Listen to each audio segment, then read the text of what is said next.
right now, we are in a fresh best of 3. Now, we already played at the winners match, guys.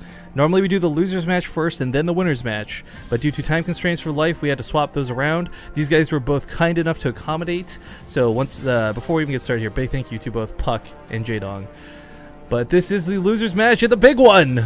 The big one here on Base Trade TV. This best of 3 decides who's out of the tournament. This is a big one. No, I just said that like 5 times in a row by accident. Either puCK is leaving today empty-handed or Jaedong is leaving today empty-handed. I don't know who to root for in this instance because I love both of these players. I think I know who Zombie Grub's rooting for, though. Regardless, spawning here in the bottom left corner of the map. Waiting to see if he's out of the tournament or if he goes on to fight against Journey in the last spot for the last best of 3. It's the blue Protoss player from IVD Gaming. It's puCK.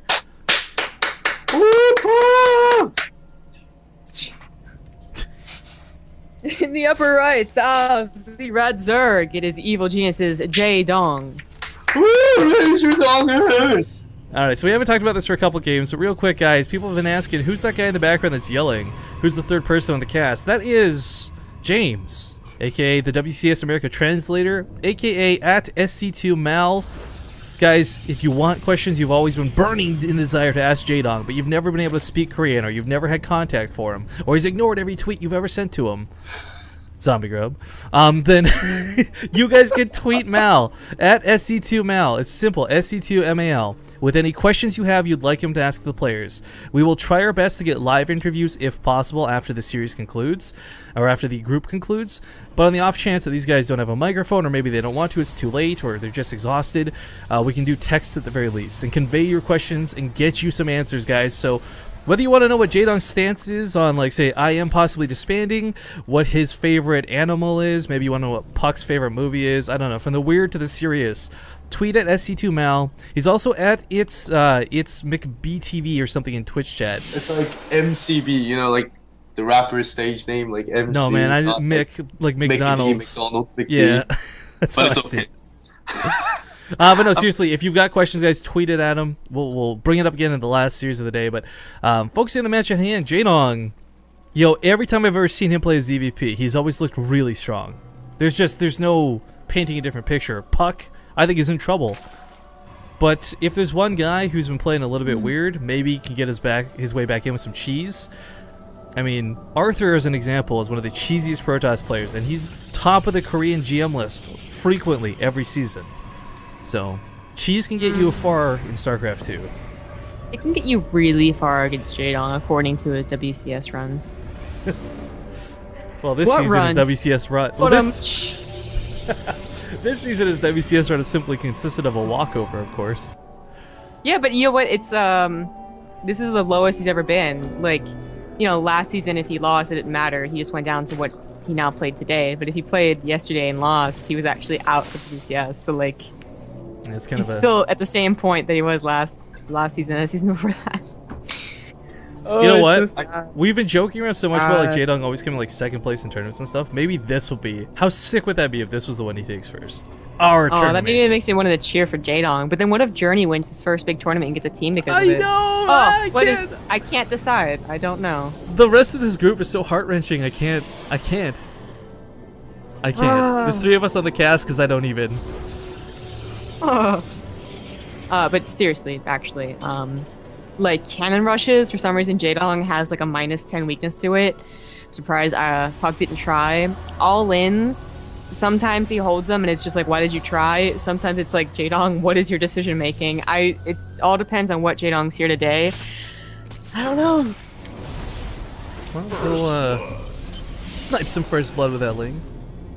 This is just what I think in terms of Jaedong's poor results in online matches. I didn't really talk about it with him just because, you know, it's not a pleasant thing to be talking about.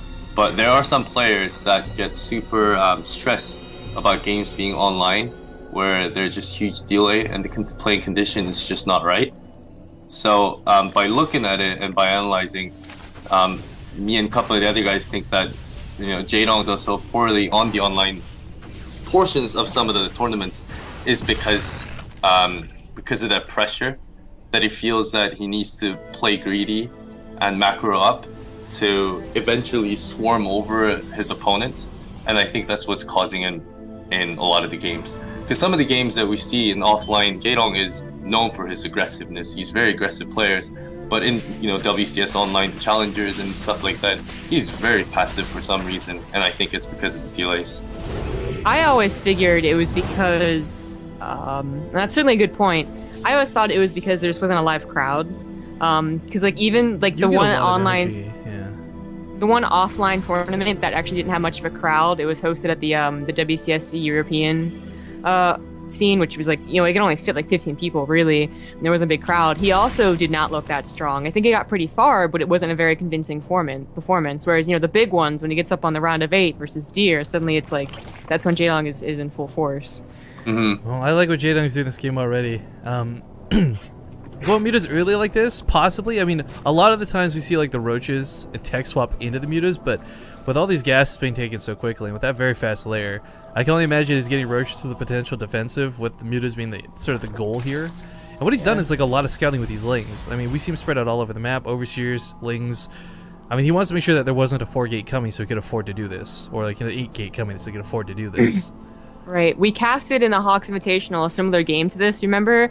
Where the Protoss player, I believe, won up 3 bases, and who was it he was facing? Suppy? Yes, Suppy went for a Mutalisk build, but it was like this very bad timing where Suppy only had so many Mutalisk, and believe, hit a very crisp blink all in, I think. It was kind of a bad idea. So this is, Jaedong trying to get roaches to make sure that doesn't happen, and that his Meta tech swap should be a surprise as well. Although, attacking at the 3rd, maybe he'll scout it. Almost hits the pylon. Is he gonna get this? Yes. Okay, shutting down that pylon's pretty big, but more pylons are placed down behind this. So for Jaedong, sadly, it loses a little bit much for it, but forced to go for those roaches. He is going for the Muta upgrades. But this is really scary. There's a lot of force fields and a lot of sentries here. Roaches don't fare well against either. That's true, but this is more, well, those are gonna die, I'm not sure about that. But you always see this push out from Protoss player on 3 bases. They have that recall available in case they do get swamped because you are going Roach Hydra. With just roaches, puCK is still forcing out a lot of gas and money that was supposed to go into immediate transition to Mutalisk. It's already effective and it barely has done anything. Yeah, it's strange to consider that the case, but I mean, as a Protoss player, so oftentimes you go for those gateway all-ins. I think that's what Jaedong was anticipating coming, but going for a small counterattack, I kind of like this move. puCK doesn't have a whole hell of a lot at home, but he can work with it easily. Jaedong is just maxing out on roaches, it looks like. If he wants to crush this attack and then counterattack.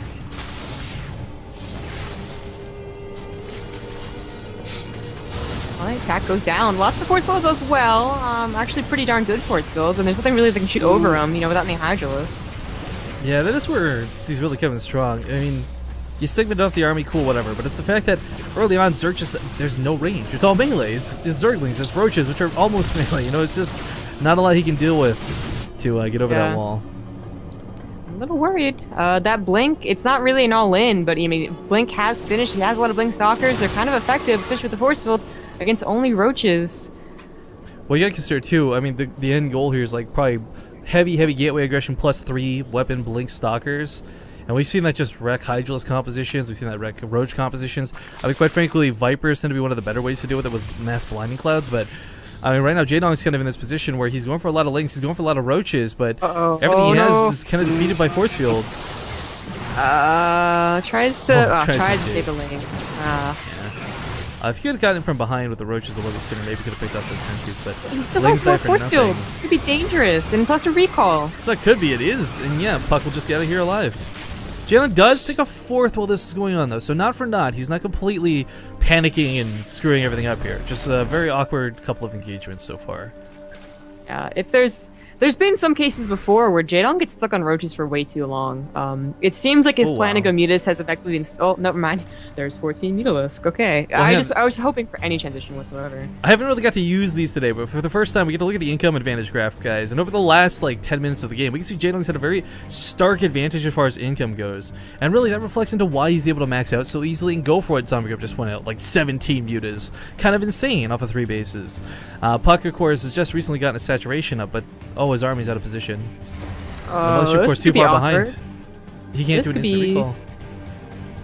Okay, I think Jaedong assumes that recall is there, so... But he shouldn't just stay there. Okay, yeah. Yeah, I was he gonna say, shouldn't it'd be just lose his awkward to just sit.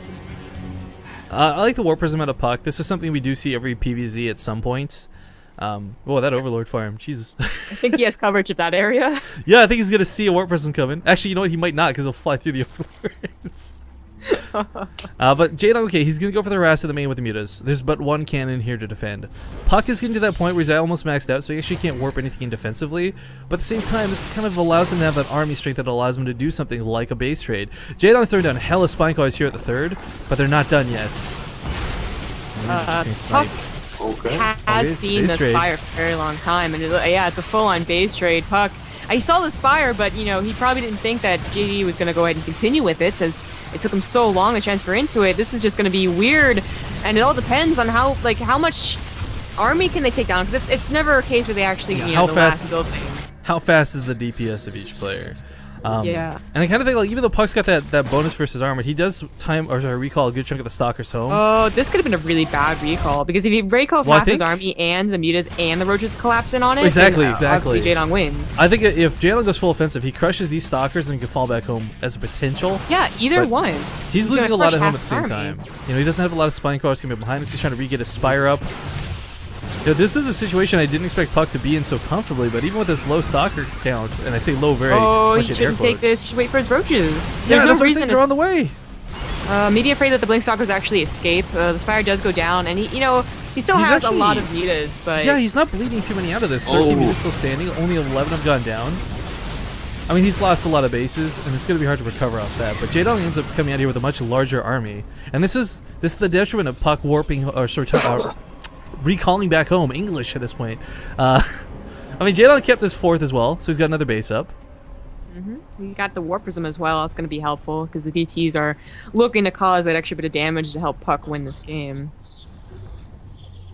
Oh man, so just a small little shout out. We got 2 more pairs of slippers that got sold, so we're up to 6 now, guys. Ooh, and, the slippers. Yeah, the slipper hype is real. Dr. Awesome and Queen Green Tea are 2 of the purchasers, I guess. So those are 2 subs on the channel, 2 names I recognize.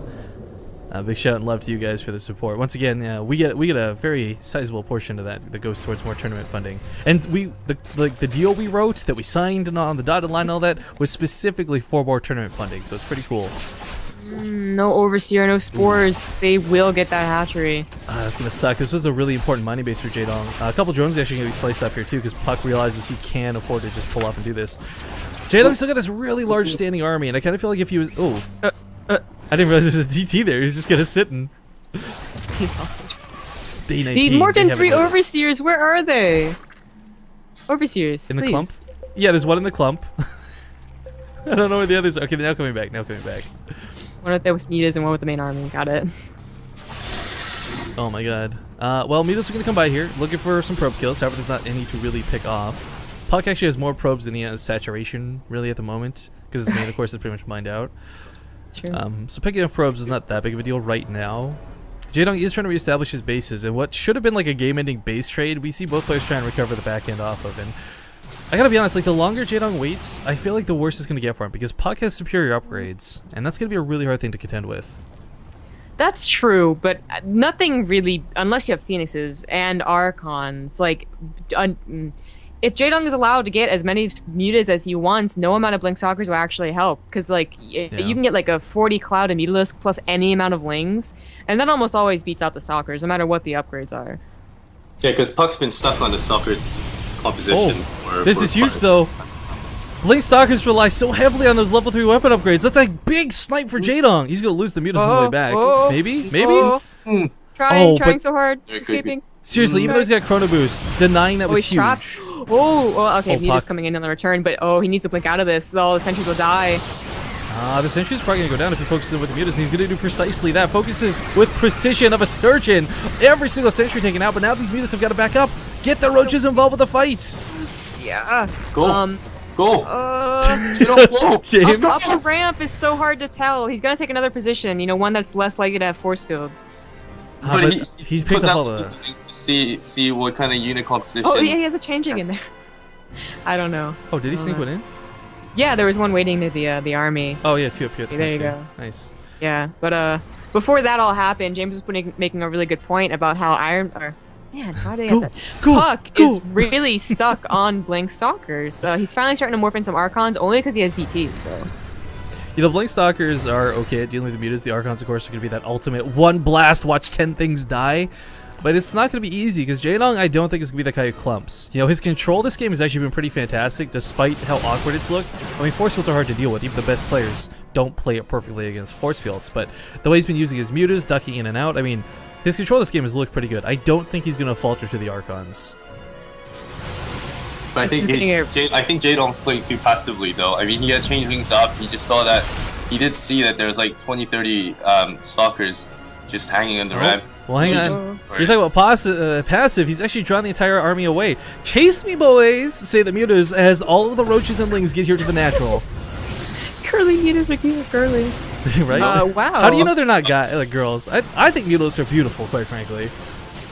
Like vixens and sirens. Every and whatever. body type is beautiful, Rifkin. Yeah, that's what Dove has taught me. Oh no, the DTs are going to be the absolutely Ooh, yeah, greatest DTs form are of defense. Wow. Yeah, Overseers. Jaedong- Oh, he doesn't have the DPS to Jaedong's actually kill the so Nexus. oh my god. Oh my god. The army supply shift, the overall supply shift, now so heavily in the favor of puCK. You know, I really feel for the lack of that base. Had it not died to DTs, he would have maxed out. He did so many more mutas. Yeah, I mean, no. because after the first what looked like a base trade, they both lost significant amount of workers. But Jaedong did a much better job in replenishing this worker count versus puCK, because puCK was stuck on about 40 probes for 40 some odd probes for a while. Yeah. But I mean, I feel like Jaedong had multiple chances to actually take the win. 31 mutas is still scary though. I mean, if the army segments off too low, too small.